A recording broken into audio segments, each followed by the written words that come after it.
So the thing with doing a series like Godzilla Legends, that is to say, doing a series where all 5 of your chapters are a different story, is that there's a high chance some stories are going to be far better than others. That is to say, some stories in said anthology might just flat out suck. Ladies and gentlemen, my name is Dumasect, and today we continue Godzilla Legends, Chapter 2, featuring Rodan. So starting off this series with artwork by Matt Frank was probably a mistake on the people that organized it. Featuring Rodan features a very gritty and not pretty style of artwork. In fact, it features very similar artwork to Godzilla Ongoing, for good reason. They're done by the same person. And while I hate criticizing art style, our second entry into Godzilla Legends just flat out looks bad.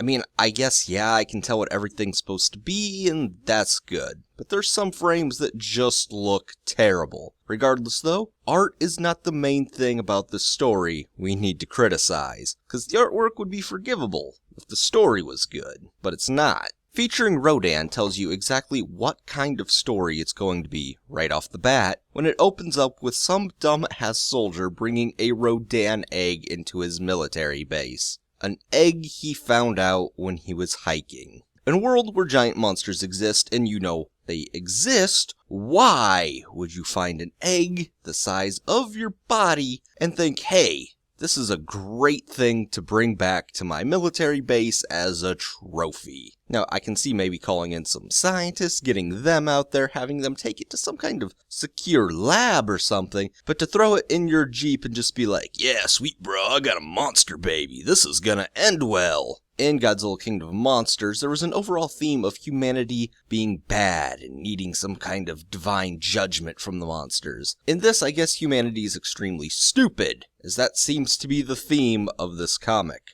Anyway, Rodan attacks the base, kills most of the people on it, because, you know, things always go extremely well when you kidnap a baby kaiju. We now flash forward to a few years later. We have the scientist studying the egg. He is enamored with it. Like, not only to the point of neglecting his own family, but to, like, the point of neglecting his other work. Meanwhile, his son's getting bullied at school. So to recap, we have a neglectful father who's obsessed with his work and a kid getting bullied at school. Listen, I'm not saying it doesn't happen in real life, because it does. I'm just going to say this is extremely cliche. Not only that, but stories like these are usually rather painful to sit through, in my opinion, unless they have that kind of sweet ending. This one doesn't. So the military realizes, hey, having an egg of a kaiju isn't exactly the smartest thing to do, so we're going to destroy the egg. So somehow the son convinces his father to steal the egg, which is stupidly easy in the first place.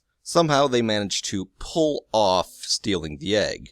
The next day, the father wakes up, the kid goes to school, the kid gets pissed because half the reason he wanted to help the dad steal the damn egg was so he wouldn't have to go to school anymore, so he thought. At work, the dad gets arrested, and the kid uses the egg to bring the wrath of Rodan on the school bullies. During the chaos, the egg hatches, and I guess the kid has some kind of change of heart, because then he doesn't want everyone to die. He then boards Rodan, and they take off into the sunset, and the story ends. This isn't a story I'd expect to see published in a piece of Godzilla media. This is the kind of story I'd expect to see from some kaiju fanfic written by a really angry kid that wants to get back at his parents and all of his tormentors. So this is Godzilla Legends Chapter 2. Concepts poorly executed, the characters aren't interesting, the art is very lackluster, and this would definitely be a story I'd recommend skipping over, or at least reading once and then just kind of forgetting about, which isn't hard to do as there are some amazing stories in this anthology that are far better than this one. Well guys, you know, I don't exactly like to do negative analysis, but in the case of Godzilla Legends featuring Rodan, it was kind of hard to be positive about it. If you do enjoy the video, please give it a thumbs up, and if you want to see more, please subscribe. Till next time, this is Kaiju Corner, I'm Dumasect. Watch out for bears.